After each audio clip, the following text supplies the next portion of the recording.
Aktar ma jgħaddi żmien, aktar qed isir evidenti li l-Avukat Ġenerali Victoria Buttigieg qed timxi fuq il-passi tal-predeċessur tagħha Peter Gregg.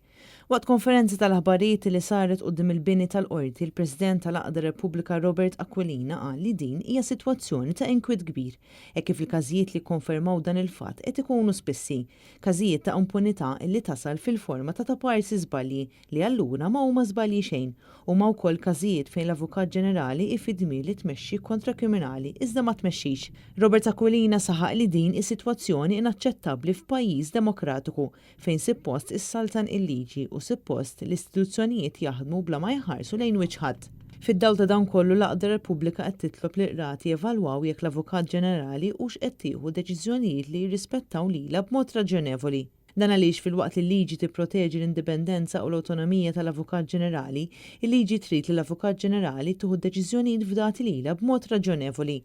Aquilina fakkar li l-Gvern Malti illimita id-dritt taċ-ċittadini u tas-soċjetà ċivili li jitolbu l-qrati biex jevalwaw jekk deċiżjonijiet tal-Avukat Ġenerali hix raġonevoli jew le għal dik li hu sejjaħ il-parti offiża biss. Fi kliem sempliċi l-Avukat Ġenerali m'għandix tkun f'pożizzjoni illi tagħmel li trid. Robert Aquilina fakkar ukoll kif Marzu tal-2021 l-Avukat Ġenerali u l-Kummissarju tal-Pulizija irċivew mingħand il-Maġistrat inkwirenti kopja tal-proċess verbal tal-inkjesta maġisterjali dwar il-Bank Pilatus. Bil-Maġistrat jordna li jinħarġu akkużi kriminali fuq ħasil ta' flus u reati serjissimi bi kważi ħadd mill-persuni responsabbli sa issa għadhom ma tresqux il-qorti. Kif nafu 15-il xahar ilu spiċċat inkjesta maġisterjali illi ordnat li jittieħdu passi kriminali kontra il-bank nifsu, kontra sit il-bank u kontra 5 persuni oħra. Ittieħdu passi biss kontra il-bank u kontra l-MLRO tal-bank, mhux kontra l-kumplament.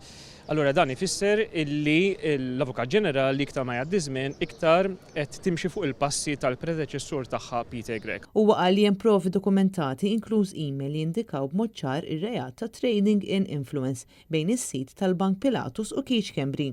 Għalhekk quddiem dan kollu bl-assistenz tal-Avukat Jason Azzopardi, Repubblika qed tippreżenta ittra uffiċjali li permezz tagħha qed jgħidu lill-Avukat Ġenerali sabiex minnu fih twettaq dmira skont il-liġi. Għalina dan huwa totalment inaċċettabbli, dan ifisser illi f'Malta qed kompli tinħoloq klassi li tgawdi minn impunità totali u tagħmel li trid, u allura qegħdin nawżaw l-Avukat Ġenerali għal termini tal-liġi illi fil-jiem li ġejjin se nkun qed nippreżentaw kawża kontrija.